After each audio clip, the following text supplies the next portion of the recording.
sustainability is a key part of our new strategy, right? It's the heart of what we're going to be doing. What's the news angle you're looking at? Is it sustainability on farms? Is it sustainability on packaging? Is it sustainability in our factories? We're talking about climate change, water quality, potential longevity for our farmers. Are those topics that you believe Fonterra would like to comment on? We get these requests all the time, Chris. We've got people here who've got a business to run. What angle are you taking? How's it going to work? We want to hear every side of the story, basically. There aren't sides to the story. There's only one story. I'm assuming that's the angle you're taking because that's the only angle. That is the truth of the situation.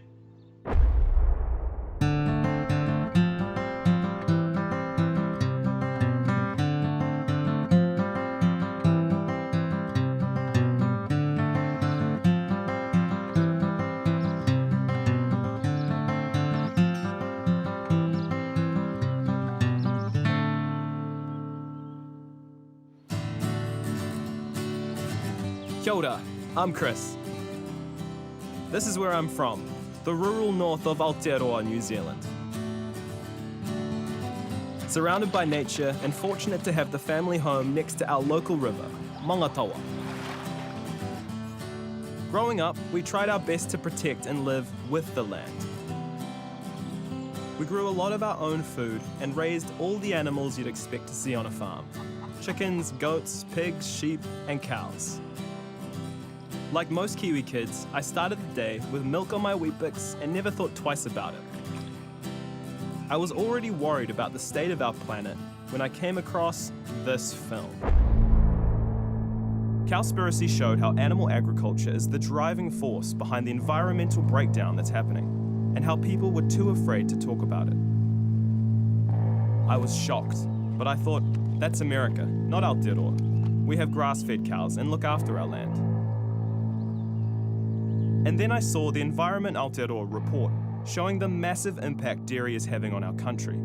I made a video about the dairy industry that got a big response on social media. Let's hear what Fonterra has to say now. And I was surprised when Fonterra commented, inviting me for a coffee and a chat. But when I tried taking them up on the offer... Welcome to Fonterra. After the tone, please record your message. After the tone, please record your message.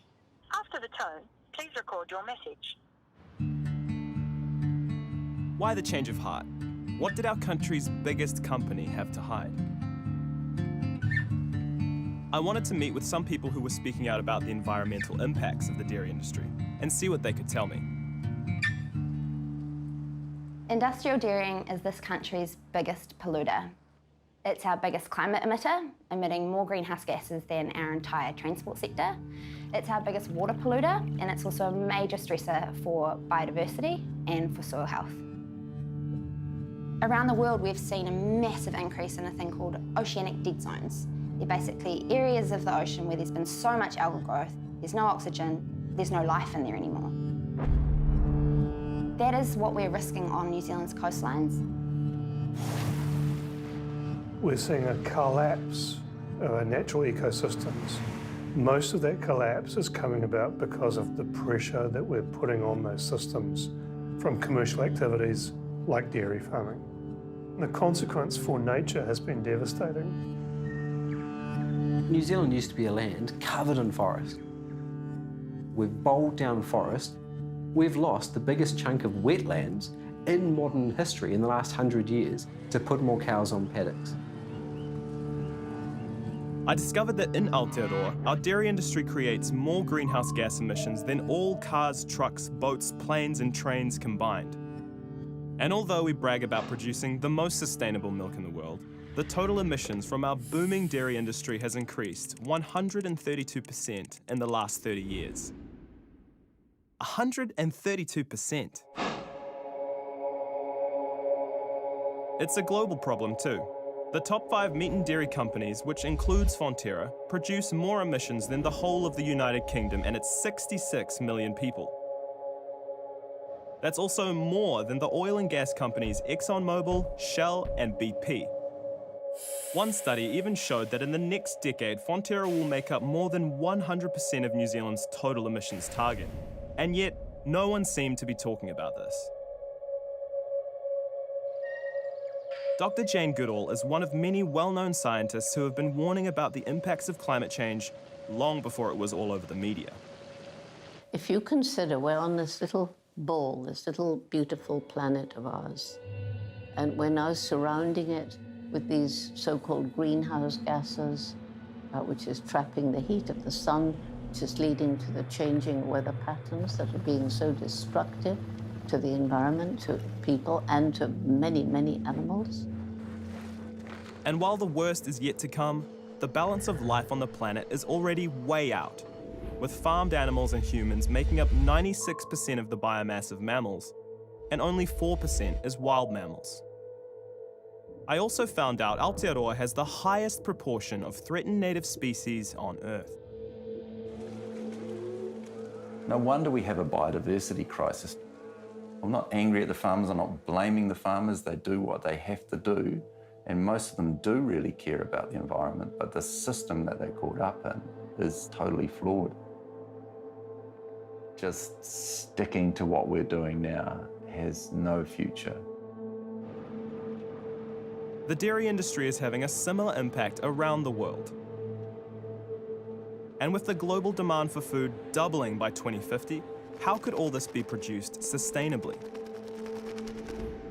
Scientists warn that we'd need at least 5 Earths by then if everyone on the planet eats as much dairy and meat as countries like the United States.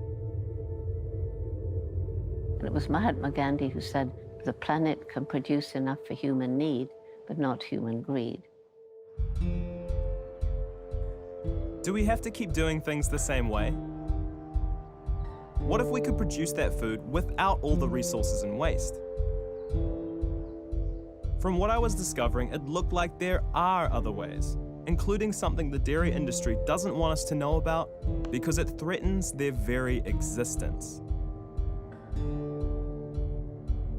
But first, I had to understand how this mess all started and why we're still in it. Just over 200 years ago, British settlers introduced the first dairy cows to Aotearoa, a land mostly covered in ancient forests and inhabited by the indigenous population of Māori. Most of our native forests were cut or burnt down, and almost all our wetlands were destroyed to make way for farms. Today, we have over 6 million dairy cows, and we're not doing this to feed ourselves. 95% of our dairy products are exported. Kiwi farmers used to be known for farming sheep, but when white gold fever hit, they switched to cows, increasing the average dairy herd size from 100 to over 400. Over the last 30 years, we didn't increase the amount of land. We just got rid of sheep and replaced them with cows, and they have so much bigger output. The dairy herd of Aotearoa produces over 150 million litres of nitrogen-rich urine every day. And each cow has the equivalent effluent footprint of 14 people. That means the cows in this country create the same amount of waste as nearly 90 million people. And with almost no wetlands left to filter that waste, it's no surprise that our waterways are in trouble. New Zealand's like your beautiful friend that's just gone and got cancer. And so what's the source of the cancer? Well, it's primarily the dairy industry. There's a particular New Zealand mode of economic development where we have these bonanzas, and the bonanzas are based on cashing in our natural resources.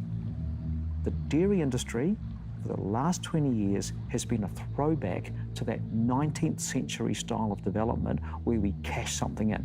And what we've cashed in is our fresh water.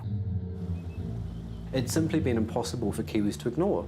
You used to be able to swim in our rivers and lakes in New Zealand without risk of getting sick. That just isn't possible in bulk because of the impact of industrial dairying.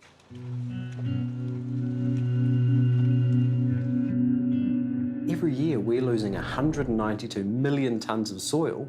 You know, this is actually our most precious resource as a country. Our topsoil is simply washing out to sea every single year because of our land use practices. It's all about destroying our natural capital, which is the exact opposite of what we should be doing. In Te Ao Māori, the Māori world, water is sacred. we pushed for our country to be the first in the world to give a river the same legal status as a person. It worried me to know how much of an impact dairy farming was having on our fresh water, by using it and by polluting it. Just down the road from my family home was an alarming example of what could go wrong. I met with some community leaders who were trying to protect their lake. What did it used to be like back in the day when the lake was healthy? Being by the lake, we were able to catch fish. We just did everything in there. And now you can't do any of that? We can't do any of that, not even our children. The kids used to come down here and they just lived down here, swimming in the water. But the children had this sickness. It wasn't until all that algae started over here that we realised that there was more to it than that. I've seen farmers spreading their manure and it's all blowing into the lake. Further up the catchment, we found that there was a dairy farm and they had a consent to dump effluent. And if any nutrients get into the water, and especially around January, it's perfect for an incubator to actually just create an algae bloom. You can't have the water for the children to play in. There's no one coming to the lake. We're talking about other things like water storage for when there's a drought. And the drought is heading our way right now as I speak. And people are going to want water.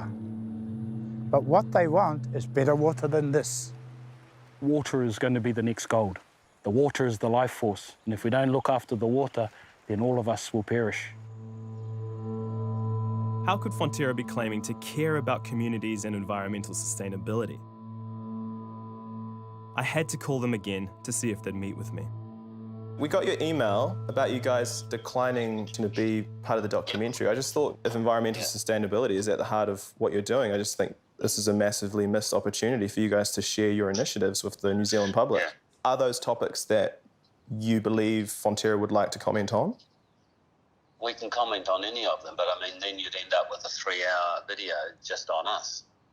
There's already a lot out there. Yeah, but you'd probably admit that it is a bit confusing for consumers, kind of the messages that they're getting these days. Mm-hmm. Well, we're a big player. It's a dairy industry thing. If that's what you're looking at, and you're better off dealing with Dairy NZ. Yeah, but I mean, Fonterra is New Zealand's largest company. Yes. So, you know, we thought it'd be best if the story's coming directly from you guys rather than anyone else. Yeah, but I mean, while we're big, we're also part of a big industry. What angle are you taking? How's it going to work? Because New Zealand is pretty simple in terms of farming practices, which makes up the most carbon efficient, the most nutritious milk in the world. So is that the angle you're taking? We definitely want to get you on camera talking about that, talking about your side of the story in terms of what milk means to New Zealand. Well, we don't even need to say it on camera. It's so well documented. What was going on? Why were they avoiding an interview? I was told to go on the Dairy NZ website to see their facts. NZ Dairy is 64% more emissions efficient than the global average. But I had to wonder where this information came from and wasn't reassured when I saw it was from industry-funded research. It also doesn't include the huge amount of coal used to make milk powder, Fonterra's main export product. I did find someone from the industry who was willing to talk with me though. A rep for the South Island Dairying Development Centre. So our vision is to be a great place for animals to live, producing high quality food to feed the world, and having, you know, it's just not an negative impact on the environment around us. So we're all about transparency, and at CITIC, we try to share all of our data publicly, and that's why I'm here speaking to you today. Canterbury seems to be like quite a very dry region. Why have we seen such an increase in dairy farming in Canterbury, and do you think it's a suitable place for dairy farming? Can I pass on that question? how is synthetic fertilizer made and what is it made out of? Yeah, I'll pass on that one. Do you think we're putting our future food security at risk? I don't want to answer that. I don't know. Yeah. Well, that was confusing. And what was even more confusing was all the media about the good things the industry was doing. Maybe they actually were heading in the right direction and things were improving. You see, our waterways are a huge part of who we are. That's why thousands of Kiwis, including dairy farmers, have been working hard to make a difference. The Environment Aotearoa report in 2019 said that 82% of waterways are unswimmable in farming catchments. I think if we look at water, and we're doing a lot of investigation at the moment, the water is not as bad as perhaps those stats might indicate. But why was government and industry saying one thing and the science saying something else? What I get really annoyed with is what I just call the bull that the dairy industry seems to enjoy. It's dishonest, it's greenwashing. The issue I've got is not with farmers. The issue I've long had has been with farming leadership and the lack thereof. There's a complete level of just non-reality that pervades the dairy industry. We have environmental awards that are sponsored by fertiliser companies. The reality is that we're not clean. We might be green, but it's just because there's lots of fertiliser going on the grass making it look green. New Zealanders really care about the environment. Even as one of the lowest emission dairy producers in the world, we're continuing to work on new ways to reduce our carbon footprint. Industry greenwashing was everywhere I looked.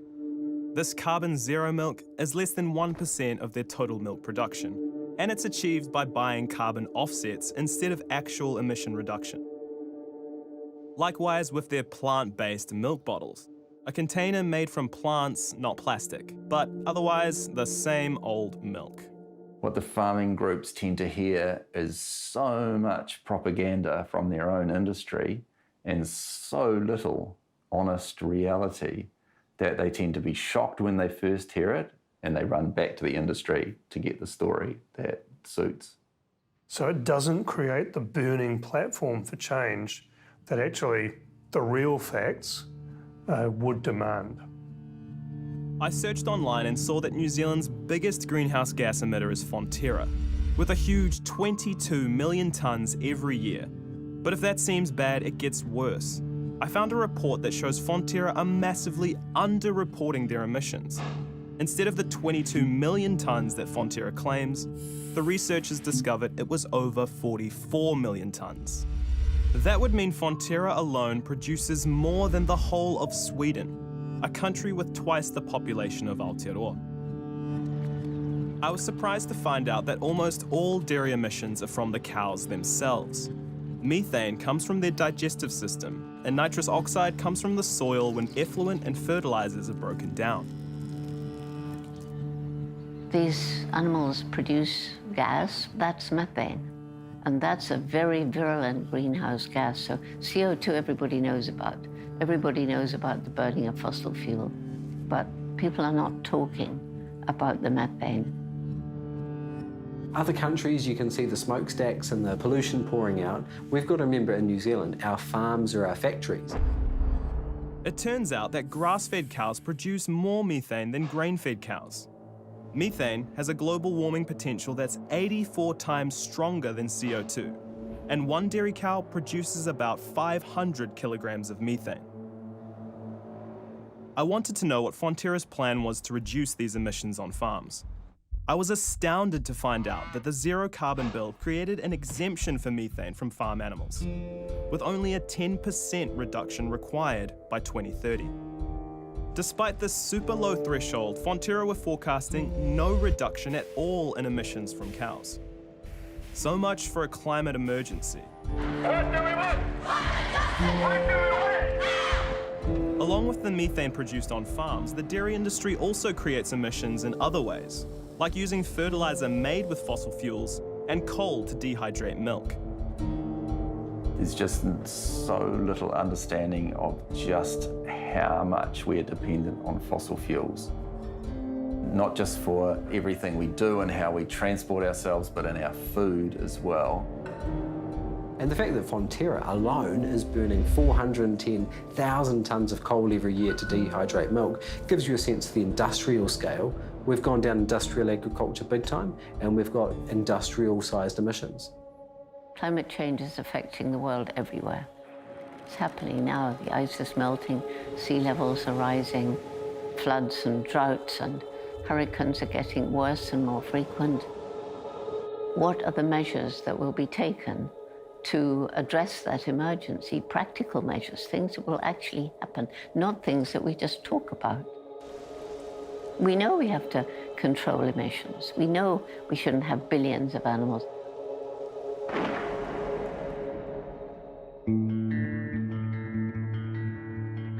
Emissions aren't the only major concern. If water is the new gold, we're not investing it very wisely. Every year in Aotearoa, we're using 4.8 billion cubic metres of water for the dairy industry. That's 11 times the water use of the country's human population. Lots of water is used to change vegetable to animal protein. Dwindling supplies of fresh water are important in New Zealand. Entire rivers are drying up in summer now because big irrigating dairy farms are taking too much water from them. An example of this crazy high use is one dairy company taking more water from the Waikato River than the whole city of Auckland, with over 1.6 million people. Regional councils around Aotearoa are responsible for enforcing regulations, but it seems they aren't quite doing their job properly.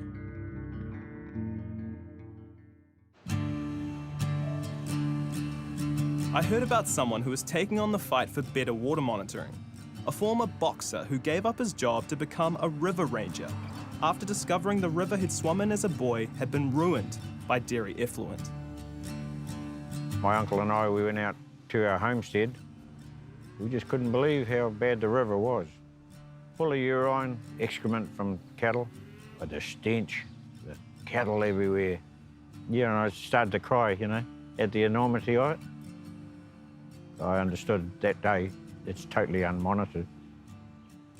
So at that point in time in my life, I just decided to get myself a boat suitable just for rivers, just try and do some reporting. Dairy NZ and Fonterra say, oh, we're 97.5% fenced off now.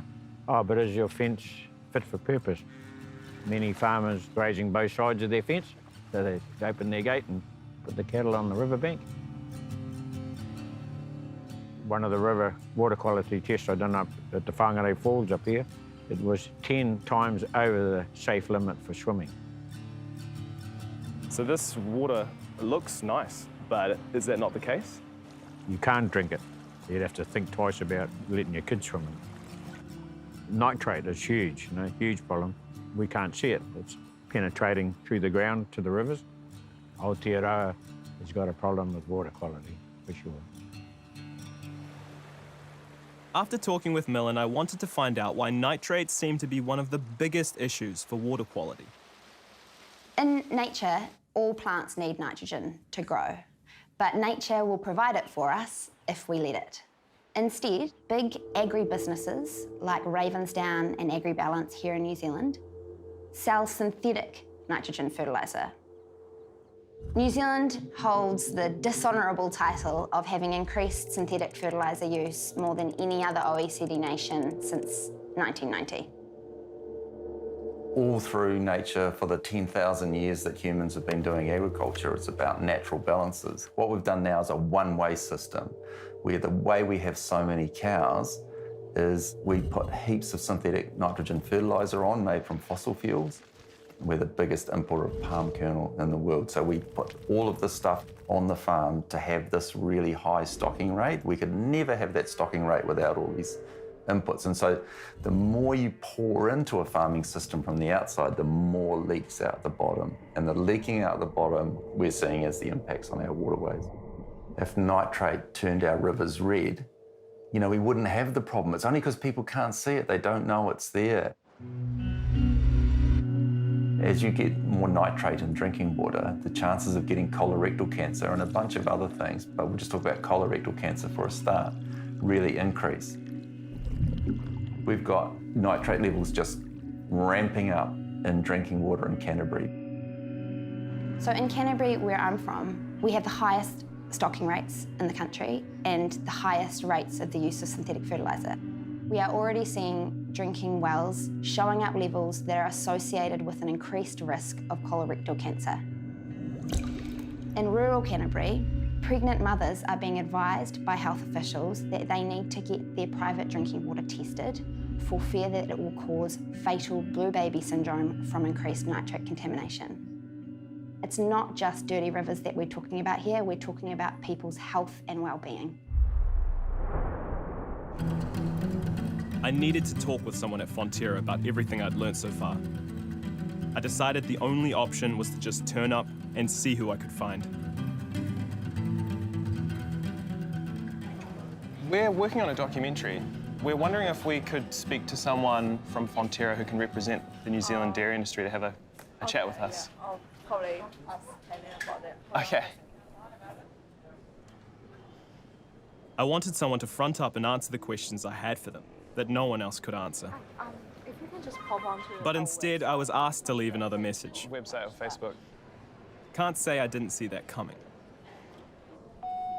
I'd already called the number they gave me a few times and hadn't heard back from anyone, but I left one last message anyway. Sustainability and social responsibility are a fundamental part of the way Fonterra operates. Dairy is important for good nutrition, especially in young, growing bodies. Fonterra Milk for Schools helps make sure primary school kids in New Zealand not only get to enjoy our milk, but also learn about the nutritional power it has. With all the claims to be producing healthy food, I wanted to know if this was the reality or just another illusion. So I contacted some health professionals to find out. It's not beneficial, not required, associated with lots of diseases. The science is there, it's just we need people to catch up with the science. So industry often talk a lot about calcium. You got to drink milk because it's a good source of calcium, but I think they are kind of moving away from that. A lot of those old ideas, they've cunningly backed off. Unfortunately, of course, the damage has been done because that's what a lot of people, I guess even my age, learned when we were kids.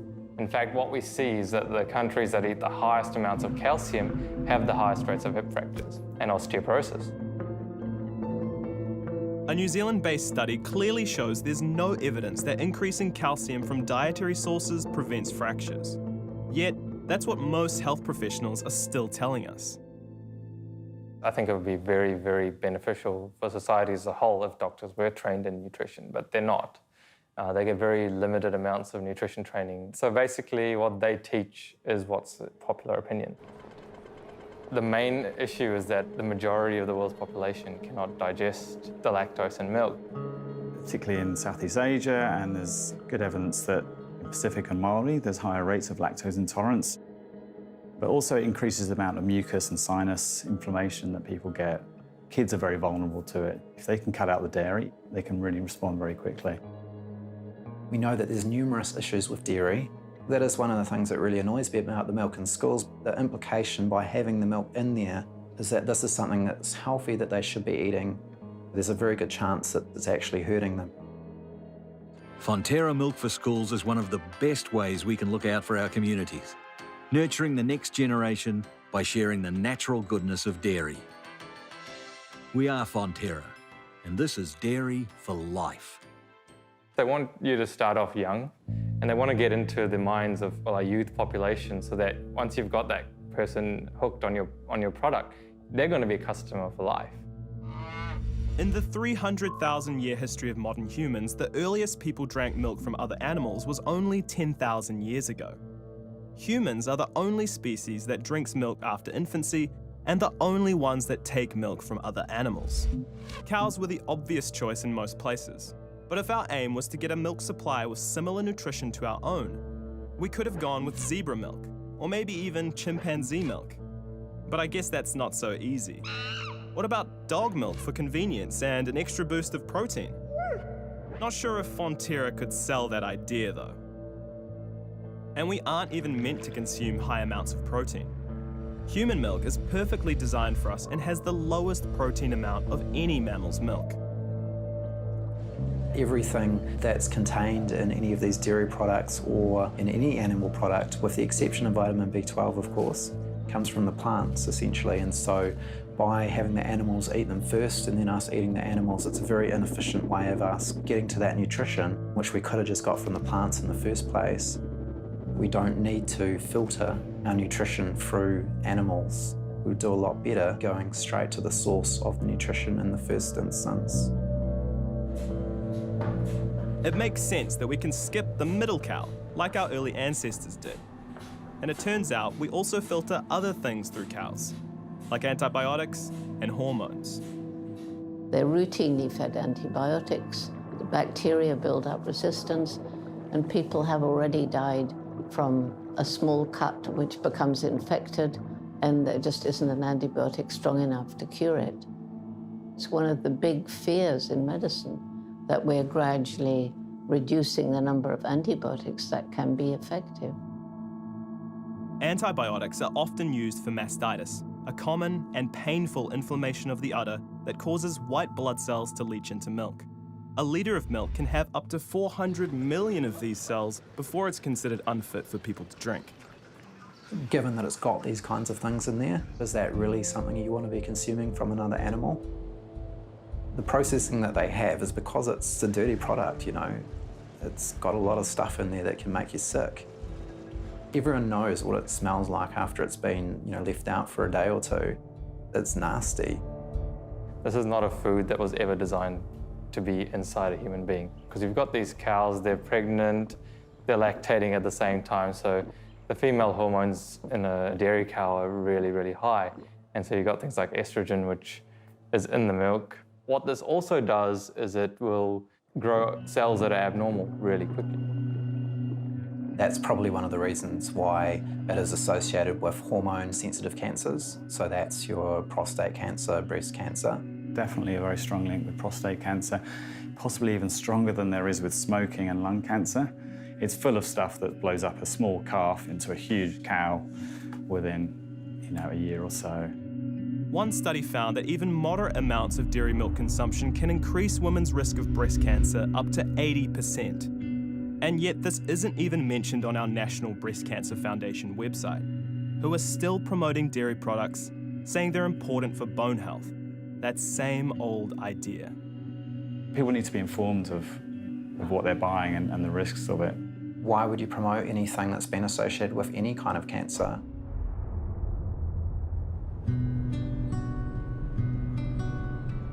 These conversations made me think of my own family and the loved ones I've lost. Māori men are 70% more likely to die from prostate cancer than non-Māori.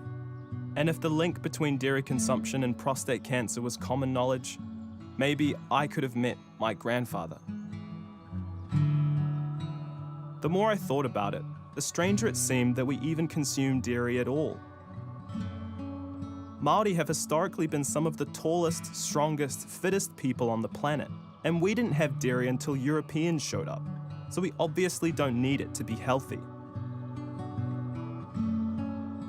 Dairy being marketed to us as a health food ignores our history.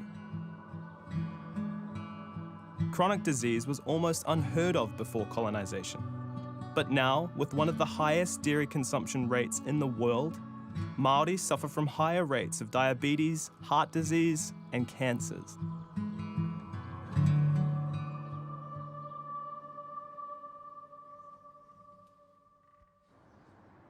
Hello, Chris speaking. Chris, hi. This is Philippa from Fonterra. How are you? Philippa, hi. Yeah, I'm good, thanks. We're really hoping to get someone from Fonterra to talk to us. Does that sound like something you'd be able to help us with?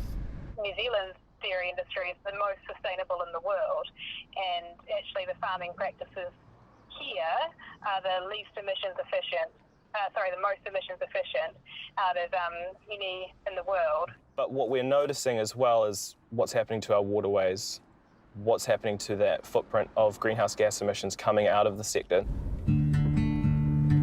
I was asked to email them again with the same information, and realised that to get some honesty, I had to find farmers to talk with instead. I was surprised with what I found out about life on the farm. The family's been farming here for 95 odd years, and we've always dairy farmed here. I was born here, and I'll probably die here. Hopefully. Not too soon. We work 7 days a week. We're up at 3:30, 4 in the morning, home by 6 o'clock maybe at night, worse in the spring. Lucky if you get a bit of breakfast in the morning some days, you know, it's full on. And with all the other, you know, everything coming at you from all sides, the motivation to be continuing to dairy farm is gone. Now, if people aren't appreciative of what you're doing, then that motivation disappears pretty quick. And then you don't see a vat full of milk to feed people, you see a vat full of money. Now, talk about sustainability. No one considers the sustainability to the farmers, the sustainability of human life. Because the farmer, it's not sustainable if farmers are all hanging themselves left, right and centre, or sort of letting their farm go to wreck and ruin because they just have lost the plot and don't care anymore. And that's happening. It's a reality. I know it's happening. And that's got to be a crucial part of sustainability. And that's why I feel if dairying's getting too much for people, then perhaps dairying's not the game you should be in.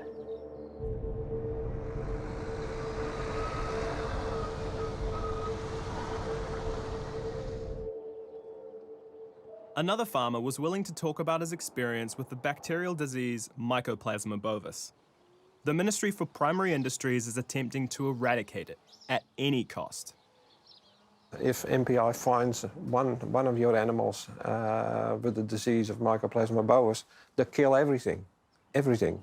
I've had 34 years in this industry, and I go during the middle of the night to check on my cows to make sure the birth process is going right. And if the calf is not well, you get it inside and nurture it. And then all of a sudden, you're being told you have to kill these calves. And that, I think, was particularly afterwards, it was very traumatizing. And I'm still not over it, actually. So how many days did this take, you killing the calves? Probably 80, 90 days. How many calves do you think you were killing per day? Some days it might be one, and some days it might be 6, 7. We had another farm as well affected with Mycoplasma bovis, and the farm manager there, he had to kill the calves on the farm there, and he was calving more cows than I was. Couldn't hack it anymore in the end, and he tried to commit suicide. And my son found him and got him out, and now he's left New Zealand. He's gone. 23-year-old fucked his life with this.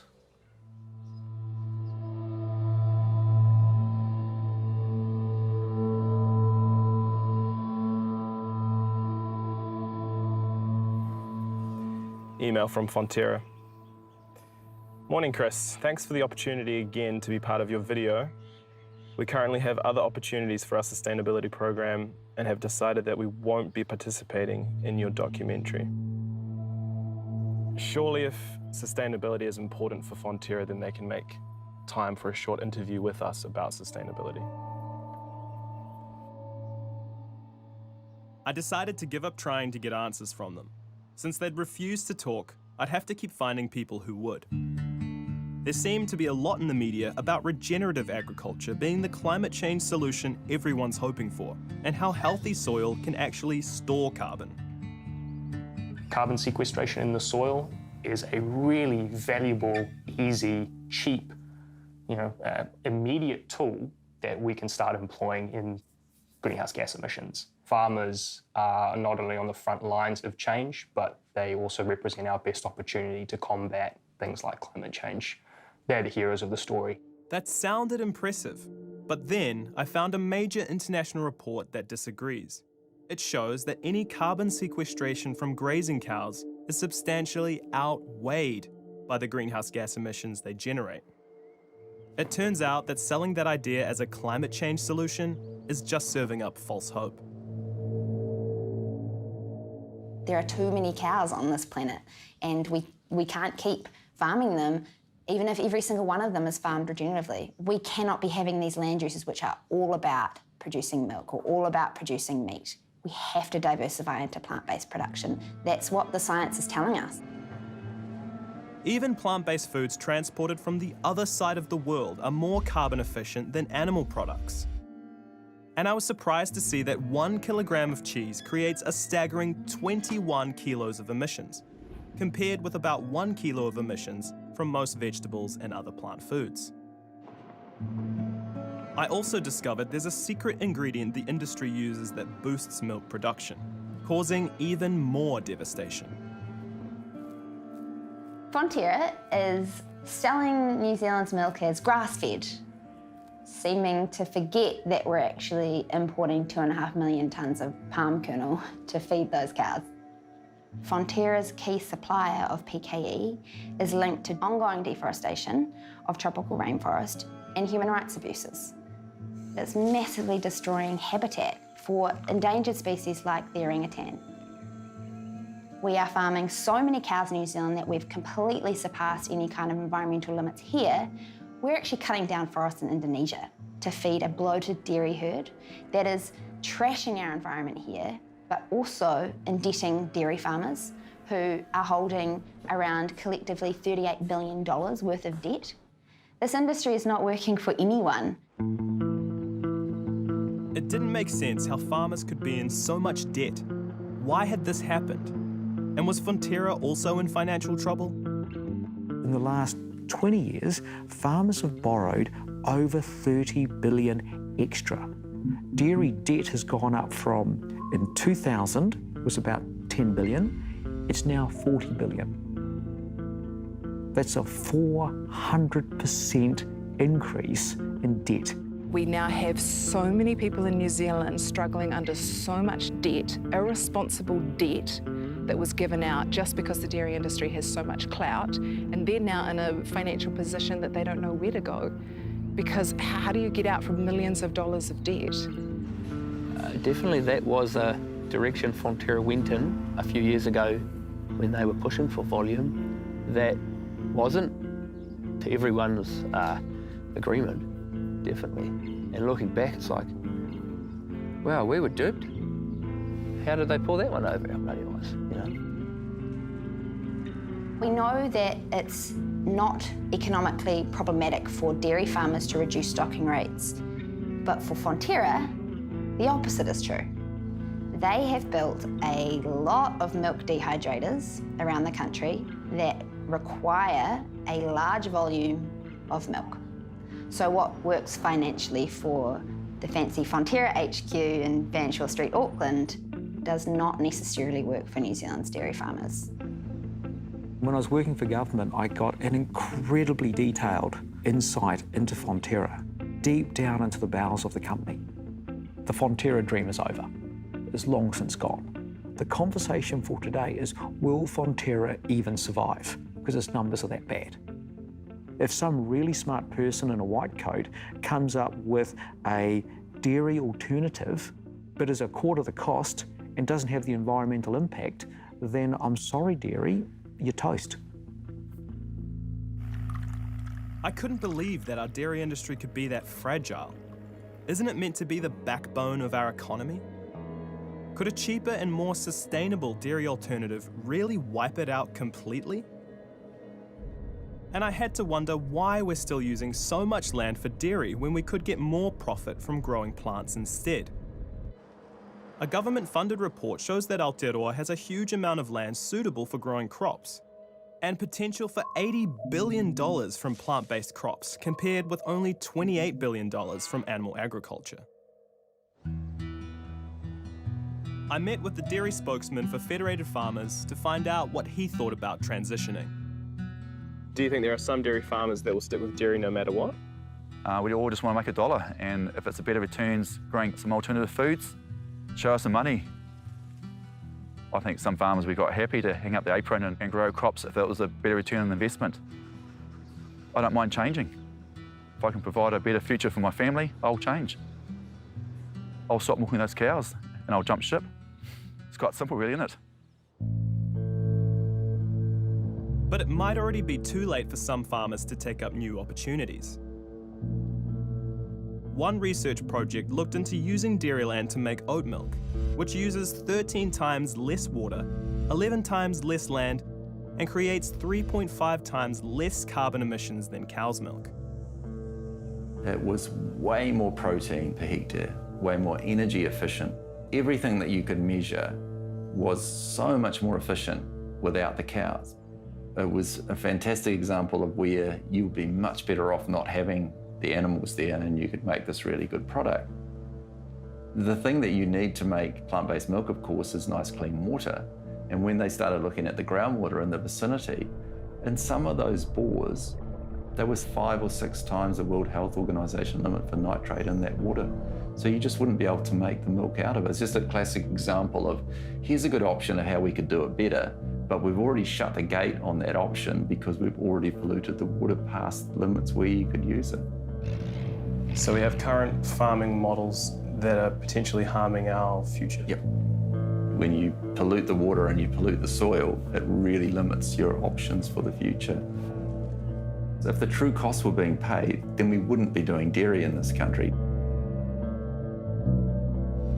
An example of this cost is Aotearoa taxpayers giving dairy farmers $130 million not to farm in the Taupo and Rotorua lake areas to reduce the water contamination from nitrates.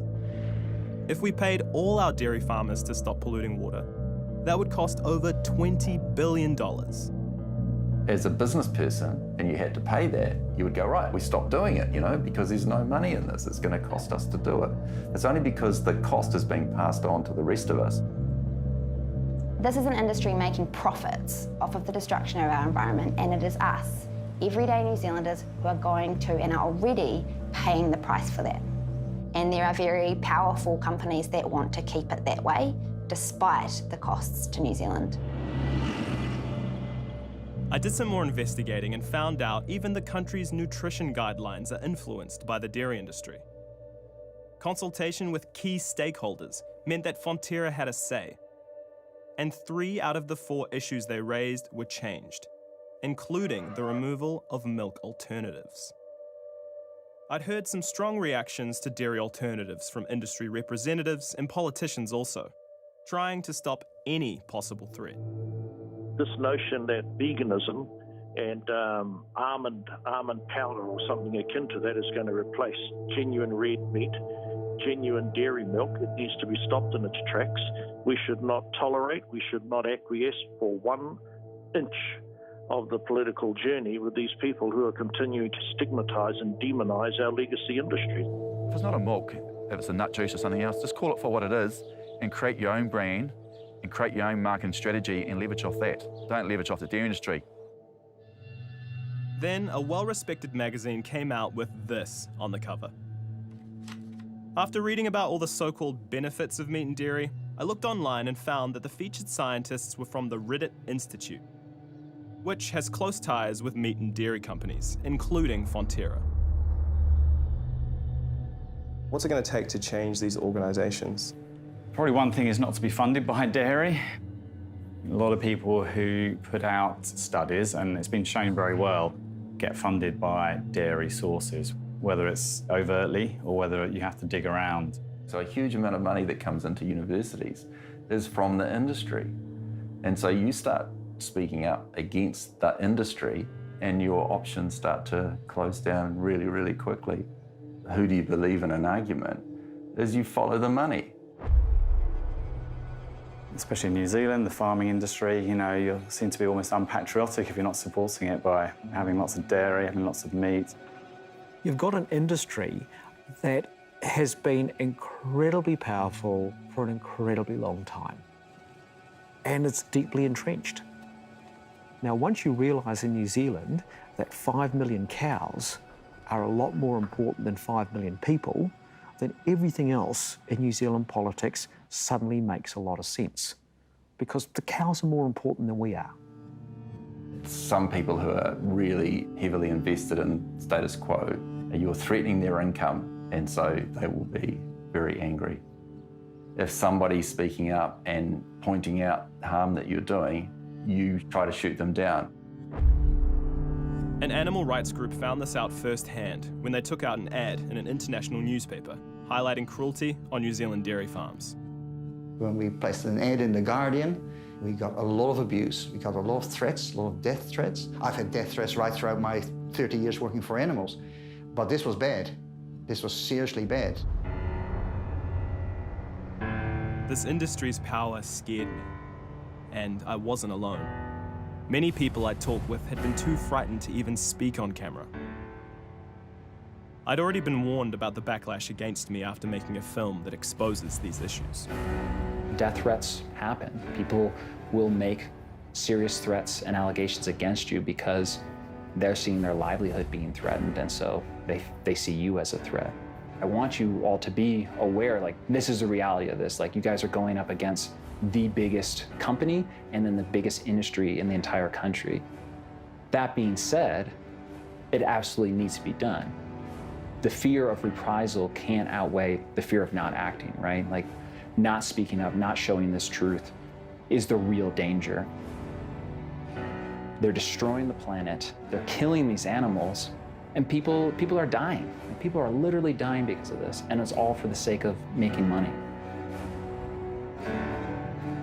I never considered that my life could be threatened by exposing this industry.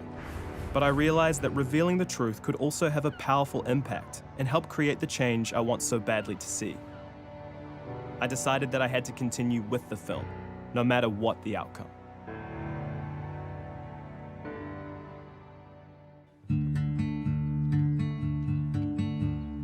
The industry claim that dairy is essential for us was starting to sound a bit desperate to me. Along with their recent strategy of targeting the Asian market. With population growth and rising incomes in these countries, it's an obvious business choice. People all around the world are actively seeking products that they know they can trust to feed their families. And today, our world-class dairy products are available in over 140 countries around the world. We're dedicated to sharing this goodness with the world. People are being told that they need lots and lots of dairy. There are a lot of populations around the world where dairy wasn't a part of their cultural diet. If you look at Asia, which is actually where we're trying to market this stuff, which is just bizarre because lactose intolerance rates of almost 100% in many parts of Asia, so we're not doing them any favours. So exporting dairy to Southeast Asia, it's a business decision, but at the same time you're exporting your diseases offshore in return for money. You can already see this happening, like diabetes rates in India and China have just gone through the roof as they start adopting a more Western type of diet, and dairy is a big part of that. Everywhere in the world that this European diet is forced on people, people go from the healthiest to then the sickest. It's easy to push these white lies, and that's all this industry is doing. It's like they're pushing just outright racist lies. We're excited and we're proud to be able to make this connection between the way we at Fonterra create world-class milk and the products our dairy shows up in to nourish people around the world. It's quite a difficult situation for New Zealand to turn that sort of spotlight on itself or whatever and say, actually, maybe what we're producing here isn't actually very healthy for people, and maybe we're not doing the right thing by producing this and marketing it to the rest of the world. How far do you go with justifying what you do because there's a profit in it? I hear the classic, we're feeding the world story. I think the reality is much more that people would be better off if we didn't provide it. Just because there's a market for something doesn't make it right. To go towards meeting this increased global demand for dairy, Fonterra have predicted a 40% increase in milk production in the 10 years from 2015 to 2025. With the environment already struggling, how could this increase possibly be sustainable? And what about the cows? From what I'd seen, they were already being pushed to their limits, having been selectively bred to produce more than double the amount of milk they would naturally produce. Dairy cows are usually worn out after about 5 years, then sent to the slaughterhouse to be killed and turned into hamburger mince. I was curious to see what the people who produce ethical dairy products think of this not-so-happy ending. Your brand is kind of centred around this compassion for these animals, happy cows. There seems to be a bit of an obstacle for you. With these cows are going to be eventually sent to slaughter. How do you deal with that? How do you communicate that with the consumer? Yeah, well, I mean, that's true. And it's animal agriculture. We should try and extend their life as much as possible, without profit always being the core driver, I suppose. But then again, she will die. That's what we say.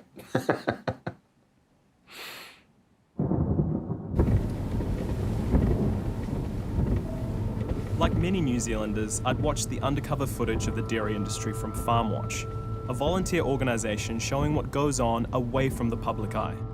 I joined them to see for myself what happens to the animals in dairy country.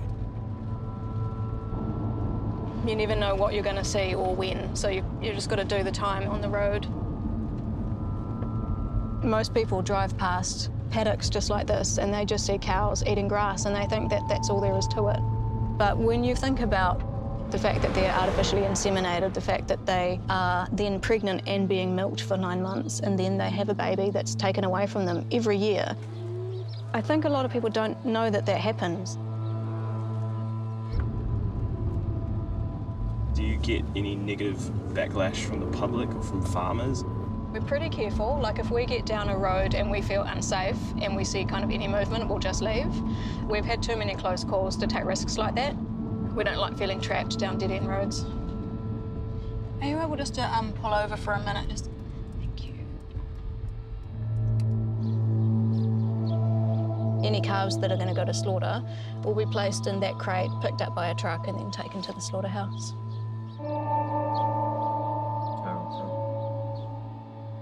Someone behind us too. Just on the road. Since you started in 2014, have things become harder to document? You drive through today and you see almost nothing. It's all hidden now, it's all off the road. So it's definitely harder. Once you've exposed an industry, they definitely will try and hide it.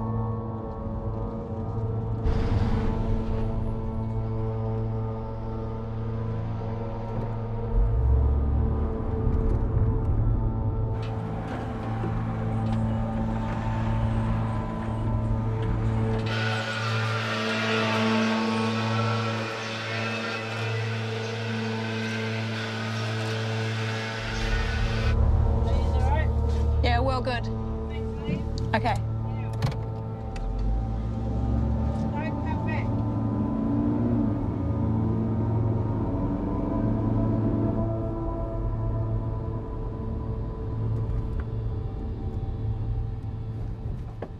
Oh, there's a big cow straight ahead of us. Big cow? Oh, fuck me. Oh, fuck.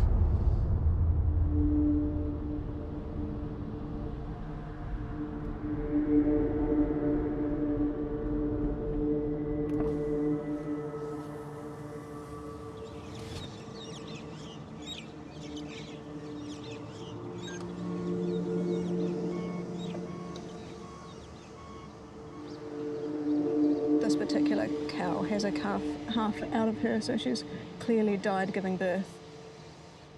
And then just been thrown on this pile of dead bodies.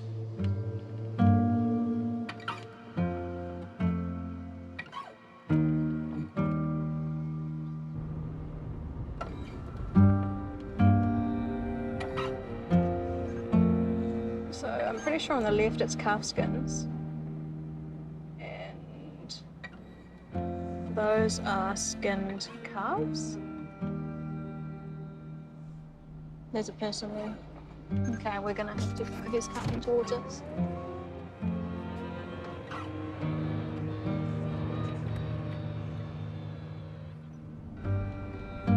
When we do investigations that require hidden camera placements and going out at night, I mean, it's utterly terrifying. It's work that nobody should have to do. And the more you look, the more awful shit you see, and you can't really ever unsee a lot of that stuff. We've seen just so much death and suffering out in dairy country. It always makes me laugh when I see Fonterra for life or dairy for life, because this industry to me is just full of death and suffering. It's an industry based on death.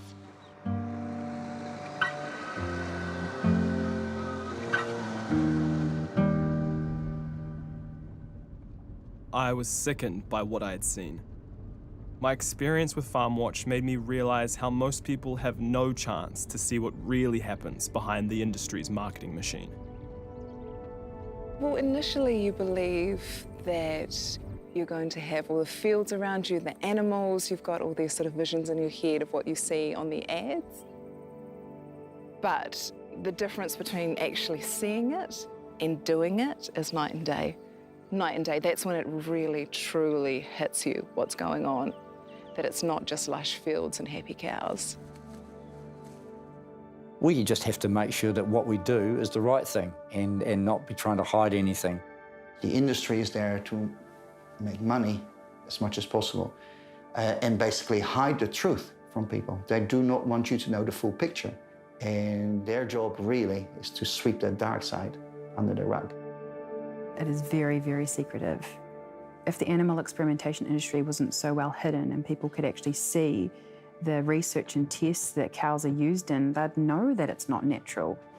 If people who go and buy their natural milk from the supermarket saw a fistulated cow that looks more like a Frankenstein animal than a natural cow running about in a field like they probably imagine, it would be pretty clear to them that there's not a lot natural about the dairy industry. And it's ridiculous, really, that we have to rely on volunteers to basically show what's going on the farms.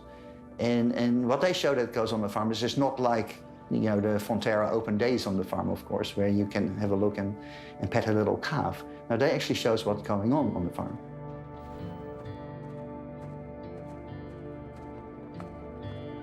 Farmers are just trying to get through their day the best way that they can, and they're exhausted. And you're also in a place where no one's watching, so it's rife for abuse. Whenever activists put cameras out there, they record deliberate infliction of suffering on animals. It's much more convenient for them if they believe that the animals, just because they're bred for food, they're just things, and they don't have these emotions. And of course, it's completely untrue.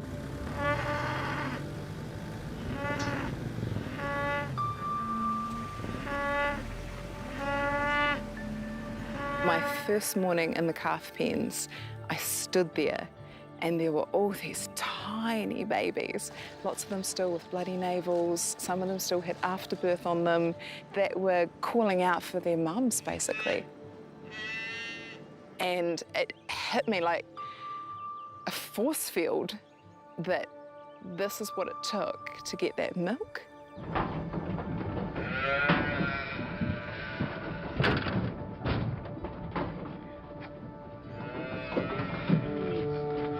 They bellow and they cry. They cry for their mums, mums cry for their babies.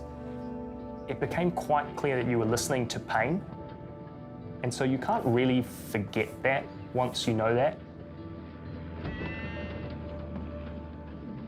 And it then forces you as a farmer, I think, to say, right, well, what is the greater good that that pain's delivering to? I don't really want to get into the bobby calf thing, if that's all right. Back in the day, they used to pay one bob for them because they were considered so worthless. Now we have around 2 million a year that are considered bobbies. We're slaughtering 2 million newborns over 8 weeks. If you talk to many dairy farmers, they will say they will struggle with this whole bobby calf issue, taking these calves away from their mothers. They struggle with that themselves. So we're really kind to our bobby calves. Bullshit. You know where those calves are going? There were a lot of things that I questioned when I was farming, and I was just sort of told that's the way it has to be. It has to be this way because of production, because, you know, the industry needs milk, the people need this is our job. What we are doing is necessary. It's just generations and generations and generations of conditioning. You have to desensitise yourself to it. If you don't, you may end up a shivering wreck and unable to continue. Just because there's pain and suffering built into a system doesn't mean that the system's bad or wrong or evil. So I am not afraid as an agricultural storyteller of talking about things like institutionalised animal cruelty because it makes it real. And, you know, where I'm going with this. No, I think I'll leave it there. I just couldn't understand how all this could be happening for a product that we don't even need, and why we're still putting so much into propping up the industry instead of transitioning out of it. Could the power of the dairy industry be the only thing that's stopping any positive change? We know what the problems are, and we're just dancing around the solution. So rather than cutting it off at the source and moving away from animal agriculture, what we're doing is we're trying to reduce the negative impact on the environment. It's just a desperate attempt at trying to keep that industry alive. If you are doing something that's stupid and you then actually apply a silver bullet, you know, you're trying to continue the stupid. All we're going to do by these techno fixes to dairy, so put them in a barn or give them a methane vaccine or change their feed, that's just shifting environmental problems around. The best way to reduce the number of animals is for more people to go to a plant-based diet. What New Zealand and other countries can do is to reduce our demand on milk and dairy products. And the farmers, of course, will rise up in arms because it's their livelihood. And so if you're going to say, okay, no more, you can't keep cows anymore, there must be an alternative for those farmers because you've taken away their livelihood. One of those alternatives could be growing hemp. Larry's Gold hemp products are made by a family who are trying to find their way out of the dairy industry.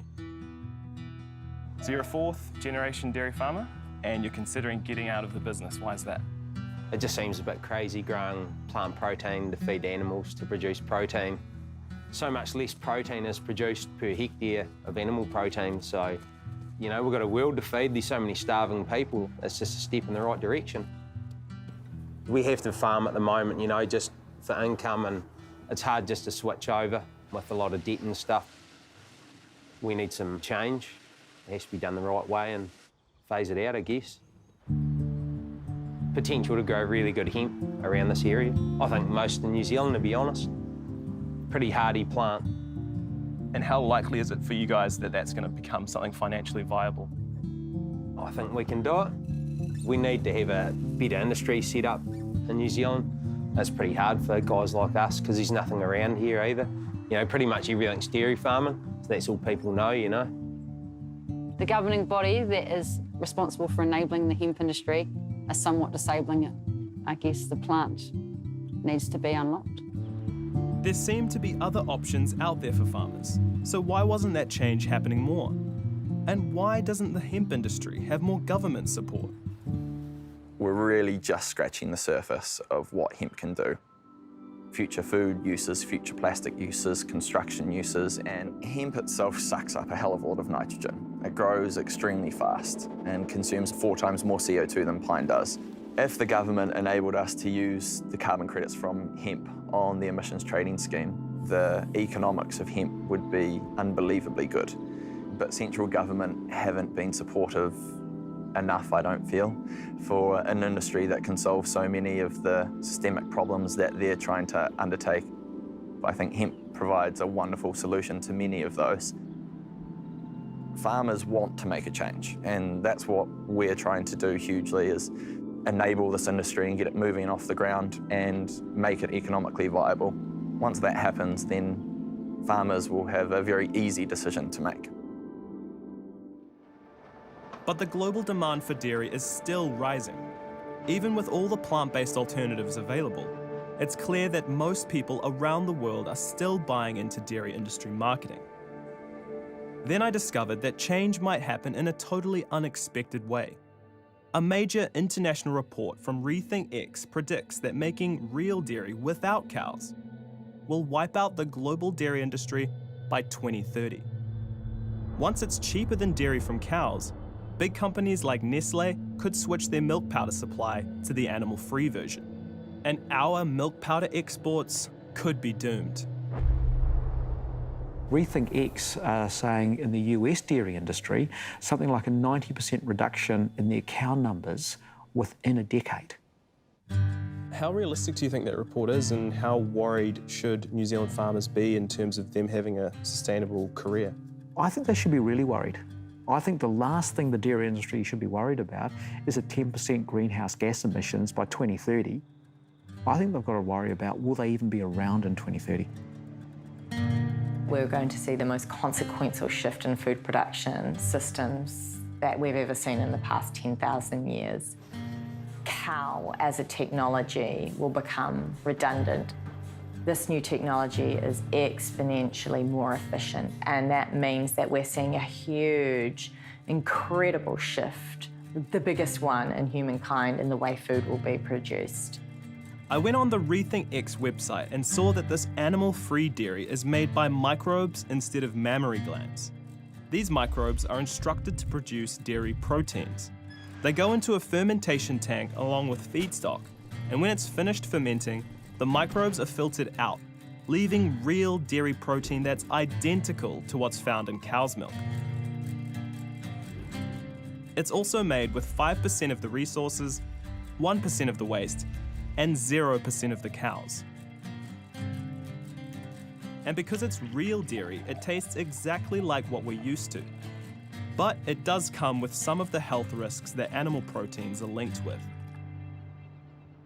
As I was looking into this coming agricultural disruption, COVID took over the world. In lockdown, I read about the spread of zoonotic diseases, those that jump from animals to humans, like COVID-19.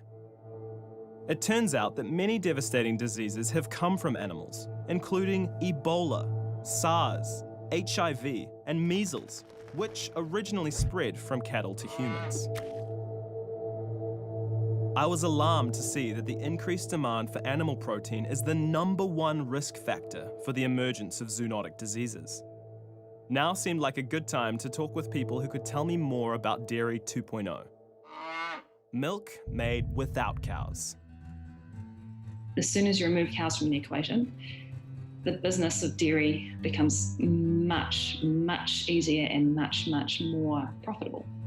The milk created without cows would completely blow the traditional industry out of the water.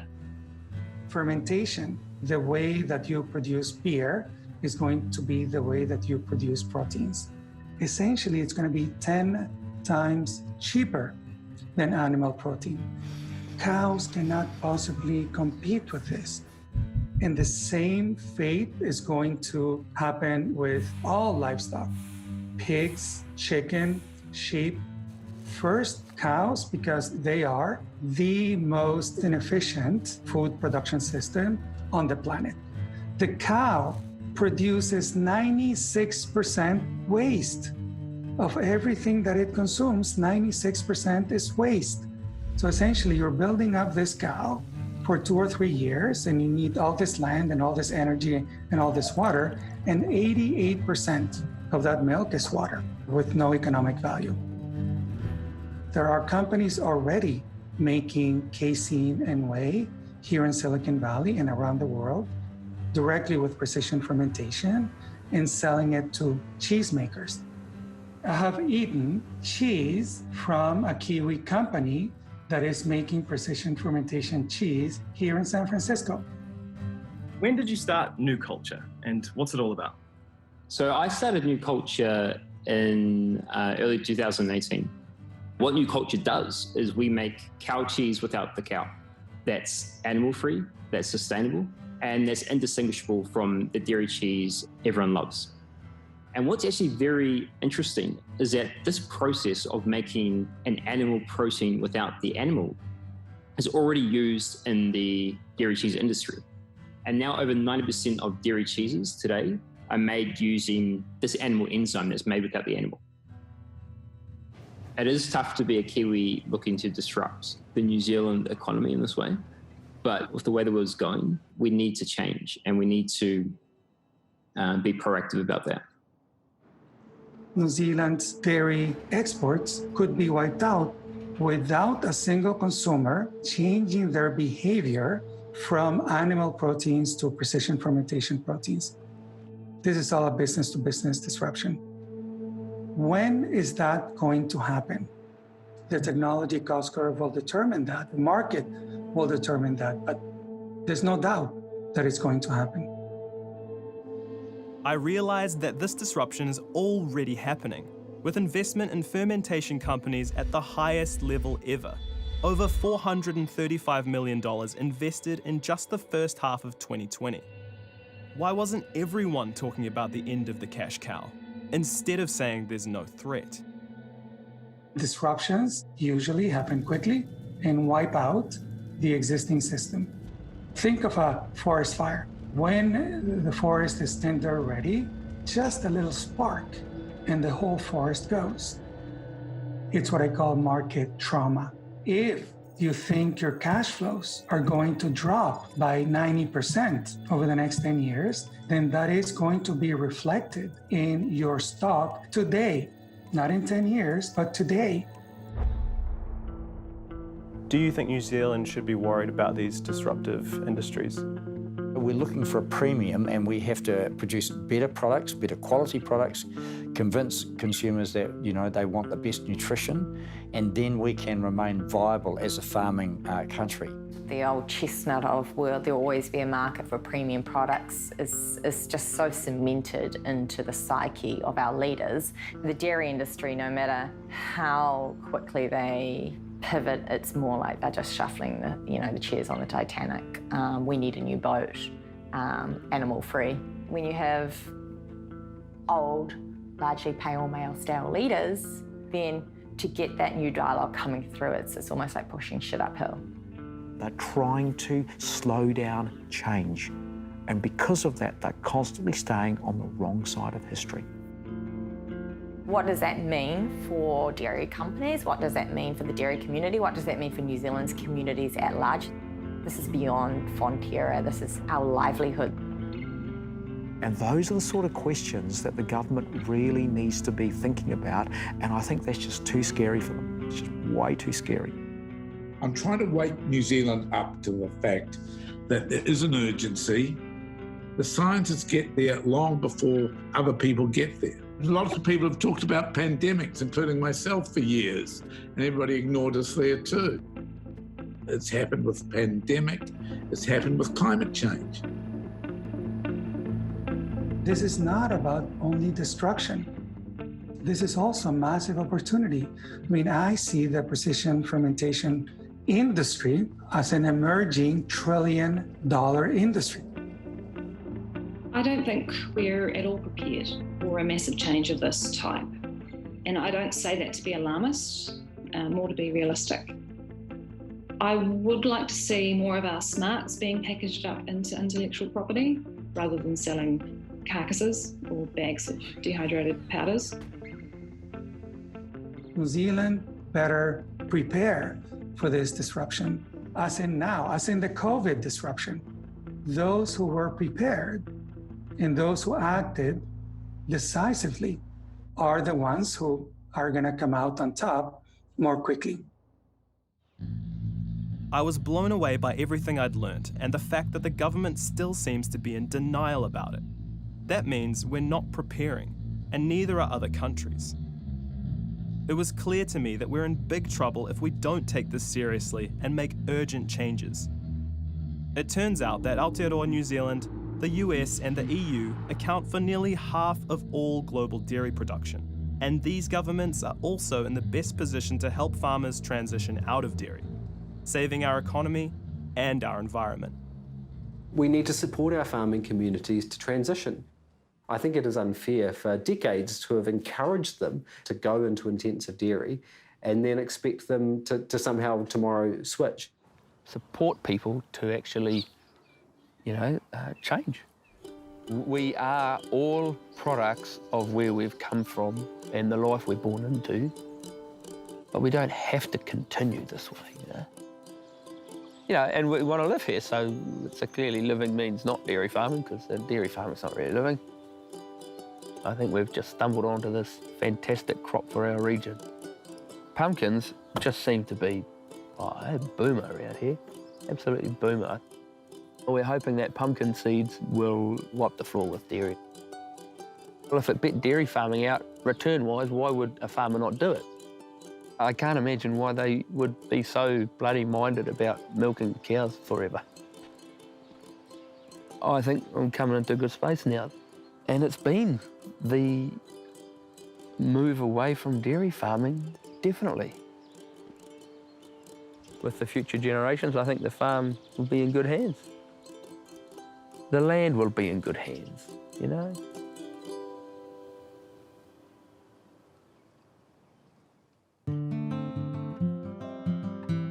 I'd heard of a dairy farm near Wellington that's making a transition to growing organic vegetables. Cameron Family Farms is owned by filmmaker James Cameron and his wife Susie. We bought our farm in the Wairarapa in 2011. We had 2 dairies within the farm, and one of them being a very successful dairy. Even though I had been in the environmental sector for decades, no one had ever mentioned anything about animal agriculture. They had talked about dead zones, ocean acidification, deforestation, biodiversity loss, et cetera, et cetera. If you put animal agriculture in the middle, you can put all of those things around the outside and they all connect. I didn't know any of this. And in May of 2012, we went plant-based and realized that our dream to have this beautiful organic dairy organization didn't seem like the right way to go. So we closed the dairies down. So now we grow organic veggies. You need less land, you need less water, you need less inputs. It's a much more efficient way of growing food. And most recently, the thing that has come up that should probably be the #1 thing on our radar right now is pandemics. So 75 to 80% of all diseases that have been created because of the exploitation of animals. Is this a change that you think other dairy farmers in the area could also take on? One of the things that we noticed very early on was just how quickly New Zealanders can pivot. Plant-based food products are the largest growing sector within the food sector around the world. People have to be able to do it in a way that it's lucrative. It also has to do with being able to look at themselves in the mirror at the end of the day, knowing what it's doing to the land, knowing what it's doing to people's health, knowing what it's doing to the animals. Even if it was healthy to eat animals, there is no way that we can feed humankind by eating animals.